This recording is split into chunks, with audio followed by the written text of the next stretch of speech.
turn it up. And then let's coagulate it again. Let's bring it back up piece by piece. Let's rebuild it, as it were. So that's the imagery here. Look back at The Economist, okay? So we have the phoenix rising up out of the ashes of all the world's currency. And I want you, oh, look at what he's got on his head. He's got a crown on his head, but it's a funny-looking crown. It's a fleur-de-lis, okay? Well, let me get a better image of this here. Oh, by the way, speaking of eagles and crowns, this is Albert Pike's Morals and Dogma. You know, I always keep these books up here for illustration.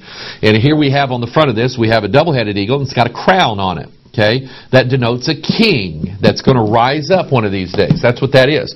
But this fleur-de-lis symbol, I want you to notice that it has two sort of lesser petals, and it has one giant one sticking up out of the middle. That is this symbol here, the symbol of the triquetron. It represents something. We're going to talk about that in a minute, so just bear with me, okay? This is Symbolism 101 here. I'm teaching you how to read symbols based upon the language of the Scripture, the fact that God reveals everything. So we have a king, we have a phoenix rising up. There's this 10 kings there. There's the financial mess that the world is in right now.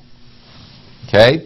And everybody in the world is calling for, oh, we got to have a global currency. We got to have this, got to have that. Okay? So mark it down. You understand now what's going on. Okay? Towers come. By the way, it's the World Trade Tower. You know what trading is?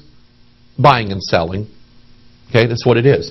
That was a signal that we're moving into a time where the old structures, the old currencies, the old ways, the old governments, the old Christian, the old Bible, okay?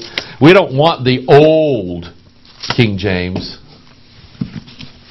We want a new one, okay?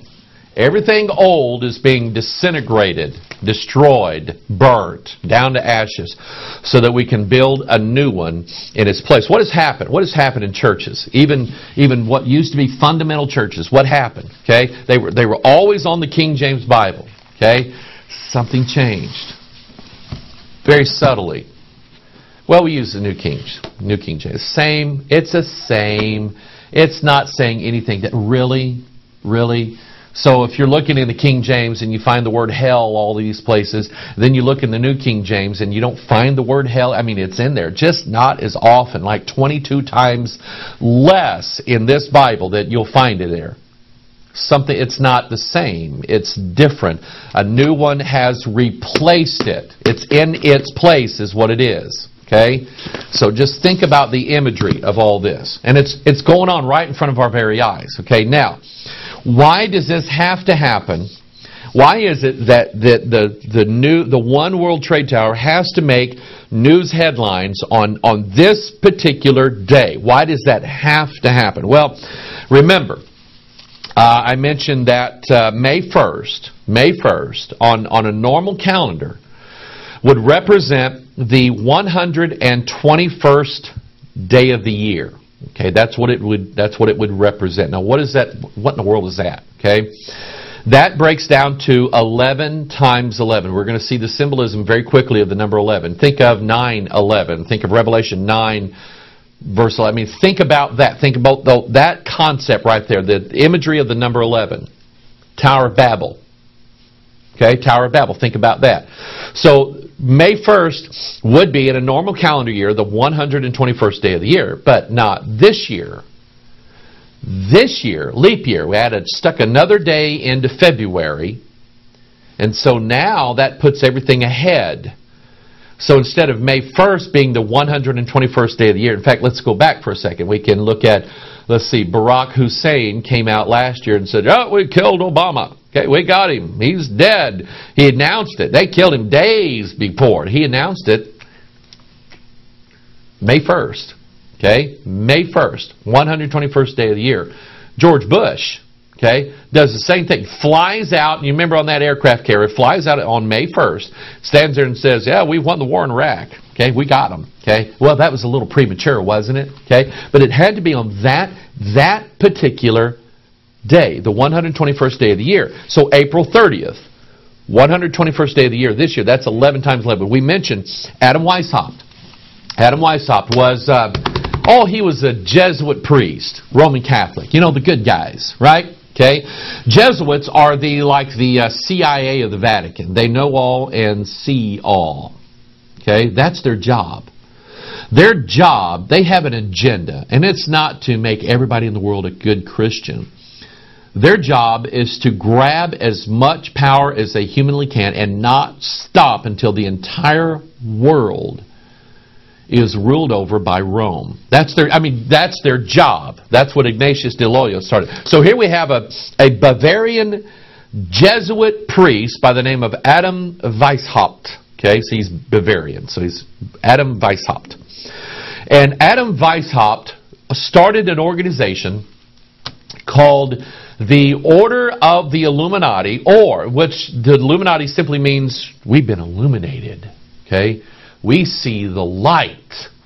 It's not the light of the gospel. It's an angel of light. Someone who is appearing as an angel of light. So their illumination does not come from God. It comes from Lucifer, the illuminated one. Okay? That's where it comes from. The light bearer. So Weishaupt forms the Order of the Illuminati, or actually it's referred to as the Order of Perfectibilists. That's a big word. What does it mean? Perfectibilists. The Order of Perfectibilists was basically like this. We think that mankind can do better. We think there's a hidden potential in all of us that can rise up out of the deep, dark recesses of our inner being and come to new life. We think actually man can become perfect. We think man can become God and never die again, never have another disease, and never have any sickness, and actually have superpower. That's what the Order of Perfectibilists was all about. It's about bringing about a situation on earth where mankind realizes and actually becomes his own God. Jesuit priest did that. Okay? And everybody says, well, it didn't last long, blah, blah. Oh, no. The principles of the Illuminati or the Order of Perfectibilists have infiltrated. Everybody says, well, it went into Freemasonry. Well, yeah, it did. But then it went a lot of other places, too. It's right now, according to Marilyn Ferguson of Aquarian Conspiracy, she says we're everywhere. We're in all the churches and all the Bible colleges and all the educational institutions. We're in all the businesses, governments. We're at the bank. We're at the supermarket. We're in the commercial people, the people that make commercials and advertise it. We're everywhere. We got our people everywhere. So this concept has just moved out, and it's covering the entire world right now. What year was that? May 1st, 1776. Now we look at another a building rising up now. It's the unfinished pyramid on the back of the $1 bill. It says Annuit Coeptus, which means he favors the birth. A Novus Ordo Seclorum, or a New World Order, is what that means. And look on the bottom of that pyramid. MDCCLXXVI. That's a funny word. Okay? That's how you pronounce it. Okay? It's actually a number. It's Roman numerals. And the number is 1776. Oh, look. That has everything to do with the formation of our country, doesn't it? Well, I don't know. I do know that on the 121st day of the year, Adam Weishaupt formed in 1776 the Order of the Illuminati, the Perfectibilists. And it's all about bringing up out of the ashes of dead mankind a new world order. Something is rising up. And it's unfinished yet, but it's being worked on right now. It's being built and being worked on right now. That's the symbolism. So, we go back to the Freedom Tower. Okay? We go back to the Freedom Tower. The goal is to make this building 1,776 feet tall exactly. Okay? Now, they're going to do this by way of putting a radio antenna up on top of it in order to reach that exact height. It's kind of like cheating. Okay? It really is only this tall, but if we stick this big antenna up on it, it's going to make it 1,776 feet tall. That's the goal. That number matches what's on the bottom of this pyramid, which is the same year that Adam Weishaupt formed the Order of the Illuminati on the 121st year, which happens, day of the year, which happens to be the exact day that now the Freedom Tower is back in the news as being once again, it's king of all the... Get it? Get it? It used to be, on September 11th, 2001, it used to be the king of all the buildings in New York City. But it was cast down. Now, on the 121st day of the year, on this exact day, now, it's back as the king of all the buildings in New York City. Do you get it? Okay? And let me just explain. And you're going, oh, come on.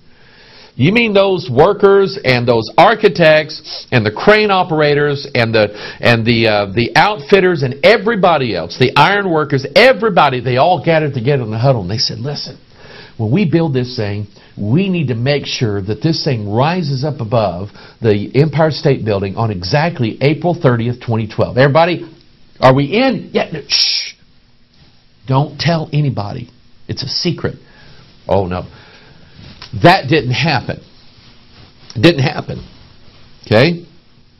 This is why conspiracy ideas don't make sense to some people. They say, are you kidding me? That many people could not be in collusion together and nobody's saying a word about it. That's insane. You're right. Because a real conspiracy at its core, it involves humans, but it doesn't originate from them. It originates from spirits, conspiracy. It originates from spirits. They're the ones that are in charge. There is a conspiracy. It's a conspiracy of devils. And something else I just want to throw at you real quickly. I want you to look at this. Look at the graphic of the Freedom Tower. And I want you to notice the design of it. Looks kind of weird. Okay? If you just look real closely at it, what you'll see is that you'll see a very long, thin triangle pointing upward. And then next to it, you'll see a very long, thin triangle pointing downward. And that's the design of the building. There's a triangle pointing upward, and it's like that. There's 2 of those per side of the buildings, 4 sides of the building. So there's 8 of those altogether. Now that number in itself is interesting because remember, the beast that was and is not and shall be, he is the 8th and is of the 7. Think about it, because there were actually 7 buildings in the World Trade Center complex. Building 7 also collapsed. Nobody knows why, but it did. Okay? So he is the 8th and is of the 7. And that's that complex there. So we have this building. It's got 8 little triangles. 4 of them pointing up and 4 of them pointing down. If you look at this symbol of a hexagram, what do you see? You see a triangle pointing down and a triangle pointing up. What does that mean? Let's look at, let's go over here to Genesis chapter 7. Because Jesus told us, as it was in the days of Noah, so shall it be at the coming of the Son of Man. Okay? So we look in Genesis chapter 7, verse 11. I'm going to show you that in a minute. Verse 11, in the 600th year of Noah's life, in the 2nd month, in the 17th day of the month, the same day were the fountains of the great deep opened up, and the windows of heaven were open. Stop right here. Okay, look at this. Okay? The fountains of the great deep were opened up. They shot up this way. And then the windows of heaven were open, and the rain shot down this way. Do you see it now? Okay? Pointing up and pointing down. That's the concept in the occult world, in Freemasonry, Rosicrucianism. That term even shows up in the Message Bible, where in the King James it says, "Thy will be done on earth as it is in heaven." The Message Bible uses this occult phrase, as above, so below. That's the meaning of it. If you were to take that then, Jesus said, as it was in the days of Noah, so shall it be at the coming of the Son of Man. When the Son of Man comes, guess what's going to happen? Beasts are going to rise up out of the depths of the earth, and angels are going to fall down from the heavens. Do you get it now? But not only that, this layout of this building with the triangle pointing up and the triangle pointing down actually recorded for us in Daniel chapter 2, the vision that Nebuchadnezzar had. The vision that Nebuchadnezzar had everything to do with a kingdom that's going to come. Remember, a king. Okay? A kingdom that's going to come in the last days. And in Daniel chapter 2, we have part of this kingdom is toes. How many of them? 10. What number was on the chest of that phoenix rising up out of the flame?